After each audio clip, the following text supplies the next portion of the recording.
না জানি তাহিরি এবার পাস করি হালায় মারহাবা কবে না আসলে পাস করার কথাই কারণ বাতি ছাড়া তো আর কোরআন শরীফও পড়ন যায় না হাদিস শরীফও পড়ন যায় না কথা কষ্ট বেড়া খানা খাদ্য বাতি ছাড়া খাওয়ান যায় এই যেন জোর হয় না কা আরো জোরে জোরে কও মার্কাটা কি ঠিক আছে হ্যাঁ দরকার তো আর কত আমরা পিছনে থাকবো তাহির হুজুর সহ আরো কয়েকটা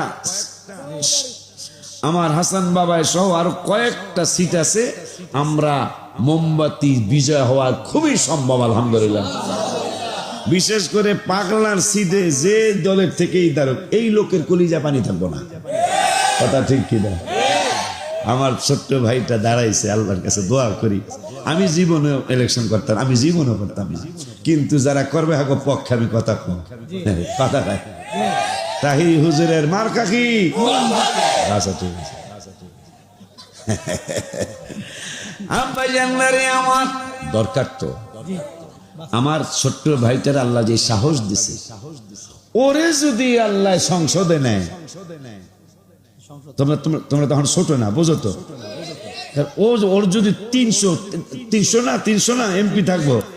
299 জন যদি একদিকে 1 লাখ আমার 1 লাখ দেয় ওই যিনি কি কয় এটারে স্পিকার 1 লাখ টাকা গ্রহণ করবো আর তার কথা এমন সুন্দর গোছানো কথা মারহাবা পায় না আব্বা জানদারে আমার আল্লাহ রাব্বুল আলামিন আইন করলেন হাবিবের সাথে যারা সাক্ষাৎ করার জন্য যাবে